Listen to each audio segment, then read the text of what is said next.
எல்லாருக்கும் வணக்கம்.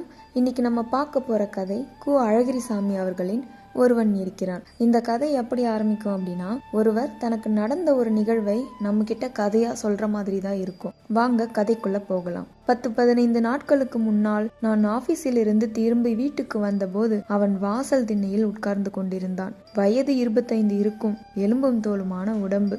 எண்ணெய் காணாத தலை காடாக வளர்ந்து கிடந்தது. சட்டையும் வேஷ்டியும் ஒரே அழுக்கு. சட்டையில் ஒரு பொத்தான் கூட இல்லை. கால்களை தொங்க போட்டு கொண்டு உட்கார்ந்திருந்த அவன் இடது கையால் அடிவயிற்றை பிடித்து கொண்டிருப்பதையும் பார்த்தேன். என்னை ஒரு தரம் ஏறிட்டு பார்த்தான். காய்ந்து போன விழிகள், அவற்றில் ஒரு பயம். தன் நிலையை எண்ணி கூசும் ஒரு அவமானம்.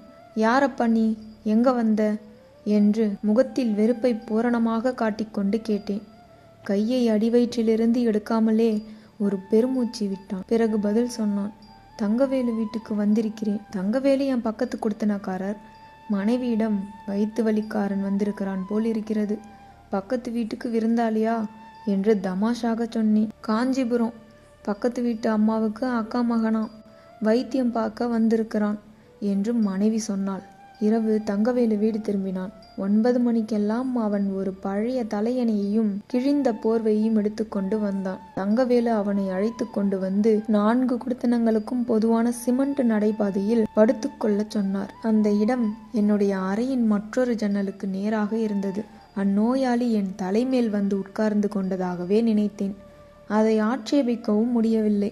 தங்கவேலுவின் குடித்தன பகுதியில் அவன் படுத்து கொள்ளலாம் என்றால் அங்கே உண்மையிலேயே இடமில்லை. எனக்கு மிகவும் கவலையாக போய்விட்டது. அதை மனைவியிடமும் சொன்னேன். பாவம், நோயாளியாய் இருக்கிறான், கிடந்துட்டு போகட்டும் என்றால் மிகுந்த இரக்கத்துடன். மறுநாள் தங்கவேலுவை விசாரித்த போது அவனை பற்றி மேற்கொண்டு சில விவரங்கள் கிடைத்தன. அவன் அவருடைய மனைவிக்கு அக்கா பிள்ளை என்பது உண்மைதான். தாய் தகப்பன் கிடையாது. அவனுக்கு இருந்த உறவு தங்கவேலுவின் மனைவியான அவனுடைய சித்தியும் காஞ்சிபுரத்திலேயே உள்ள தாய்மாமன் ஒருவனும் தான். அந்த ஊரில் தாய்மாமன் வீட்டிலேயே சாப்பிட்டு கொண்டு ஒரு சைக்கிள் ரிப்பேர் கடையில் தினக்கூலியாக 1.5யும் 2ம் வாங்கி கொண்டு வேலை செய்து வந்தானோ. வழி வந்து 6-7 மாதங்களாக வேலை இல்லை, சம்பாத்தியமும் இல்லை, நோயும் வேறு. இந்த நிலையில் தாய்மாமன் வீட்டிலிருந்து அவனை ஒரு வழியாக விரட்டி விட்டார்கள்.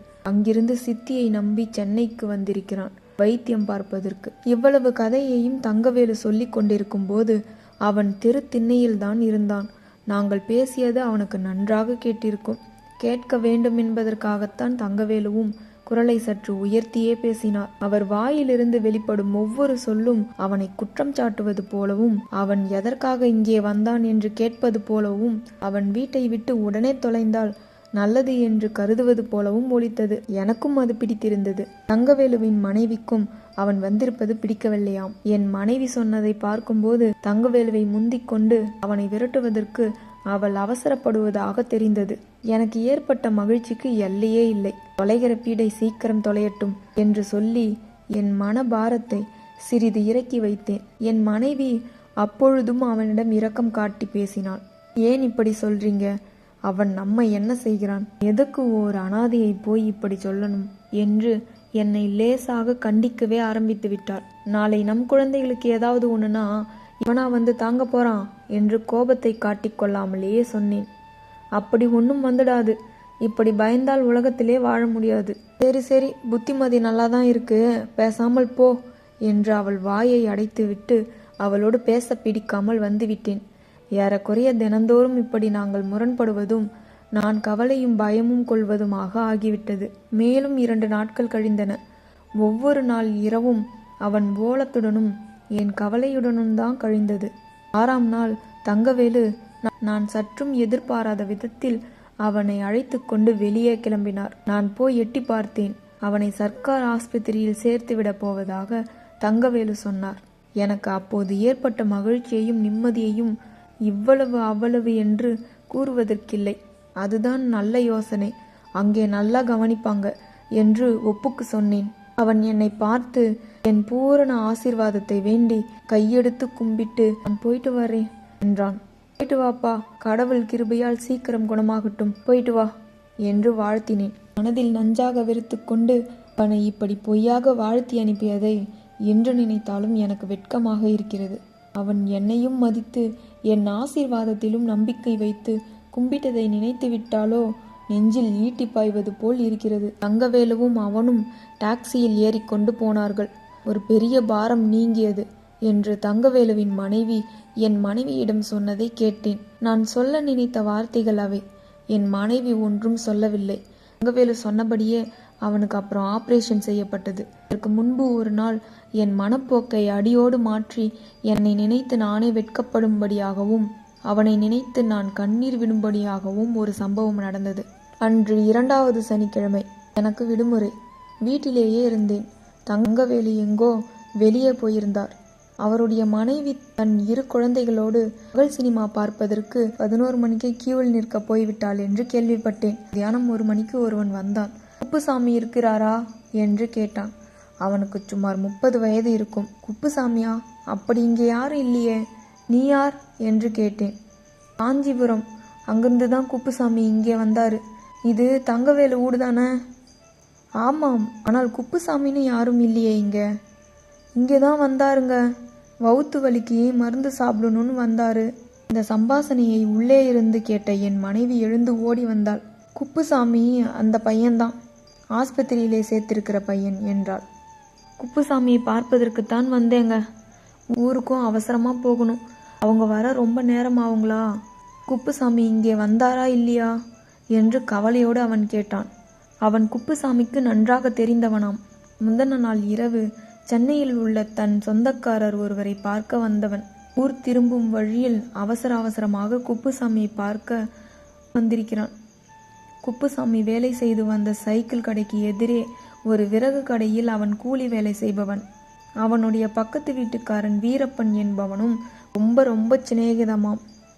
குப்புசாமி நோய் காரணமாக வேலையை இழந்திருந்த சமயத்தில் தாய்மாமன் வீட்டில் துன்பப்பட்டு கொண்டிருந்த போது வீரப்பன் தான் அவ்வப்போது அவனை அழைத்து வந்து சாப்பாடு போடுவானாம். வீரப்பன் வீடு கட்டுகிற ஒரு மேஸ்திரியிடம் சிப்பந்தியாக வேலை செய்பவன். சில நாட்கள் வேலை இல்லாமல் போய் மறுமடியும் இல்லாமல் கஷ்டப்படுகிற ஏழையாக இருந்தாலும் கடன் வாங்கியாவது சிநேகிதனுக்கு உதவி செய்து வந்தானாம். காஞ்சிபுரத்துக்காரன் இதை சொல்லும்போது, இவனுக்கு இப்படி ஒரு நட்பா? இவன் உயிருக்கு இவ்வளவு மதிப்பு கொடுக்கிற ஓர் ஆத்மாவும் இந்த உலகில் இருக்கிறதா என்று நான் வியந்து கொண்டிருந்தேன். காஞ்சிபுரத்தான் பேச்சை முடித்து கொண்டு ஊருக்கு புறப்பட தயாரானான். சரிங்க, அப்ப நான் போயிட்டு வரேங்க. குப்புசாமி கிட்ட கொடுக்க சொல்லி வீரப்பன் ஒரு லெட்டர் கொடுத்தான். இதை கொடுத்துடுங்க.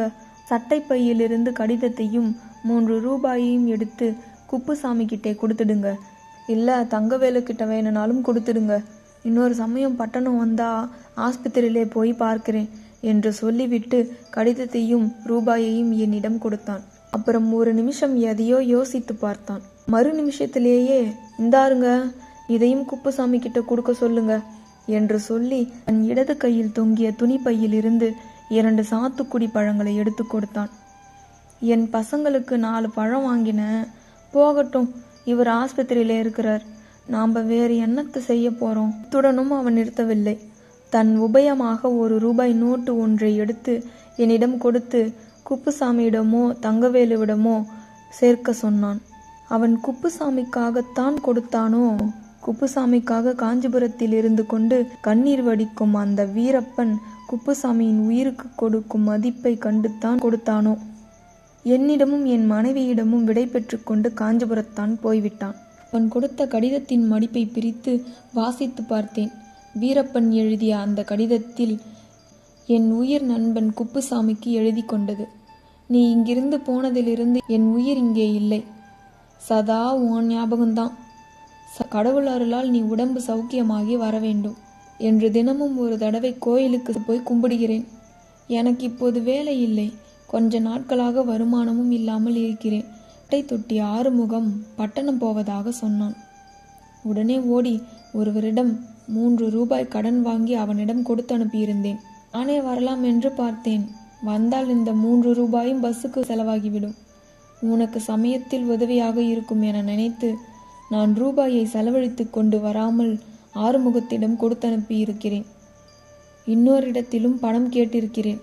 கிடைத்தால் நான் சீக்கிரம் உன்னை பார்க்க வருகிறேன். உன்னை பார்த்தால்தான் நான் தின்னும் சோறு சோறாக இருக்கும். இப்படிக்கு உன் நண்பன் கா. வீரப்பன், காஞ்சிபுரம். கடிதத்தை படித்துவிட்டு நிம்மதியோடு என்னால் உட்கார்ந்திருக்க முடியவில்லை. என் மனைவியின் எதிரே கண்ணீர் விடவும் வெட்கமாக இருந்தது. அவளிடம் கடிதத்தை கொடுத்து படித்துப்பார் என்று அவசர அவசரமாக சொல்லிவிட்டு குளிக்கும் அறைக்குள் போய் உண்மையிலேயே கண்ணீர் சிந்தி அழுதுவிட்டேன். முகத்தை கழுவிக்கொண்டு நான் வெளியே வந்தபோது என் மனைவி வழக்கம் போல் இரக்கம் நிறைந்த குரலில் பாவும் என்றாள். ஏழைகள்தான் எவ்வளவு பிரியமாக இருக்கிறார்கள் என்று பரவசத்துடனும் உணர்ச்சி பெருக்குடனும் சொன்னாள். நாமும் தங்கவேலுவோடு இன்னைக்கு ஆஸ்பத்திரிக்கு போகலாமா? மனைவி ஆச்சரியப்பட்டாள் என்பதை விட என் சொற்களை கேட்டு ஆனந்தம் அடைந்தாள் என்றுதான் சொல்ல வேண்டும். போகலாமே, ஒரு டஜன் சாத்துக்குடி வாங்கி கொண்டால் நல்லது. சும்மாவா போவது? தனியாக உட்கார்ந்திருந்த நான் என்னை நினைத்தே வருந்தியதையும் வெட்கப்பட்டதையும் விவரிக்கவே முடியாது. காஞ்சிபுரத்தில் இருக்கும் வீரப்பனை உலகமே வெறுத்து ஒதுக்கிய குப்புசாமியிடம் உயிரையே வைத்திருக்கும் அந்த புண்ணிய மூர்த்தியை பார்க்க வேண்டும் போல் இருந்தது. குப்புசாமிக்கும் ஒருவன் இருக்கிறான். குப்புசாமிக்கு மட்டுமா? எனக்குமே ஒருவனாக அவன் இருக்கிறான். இந்த இடத்துல இந்த கதை முடியுது.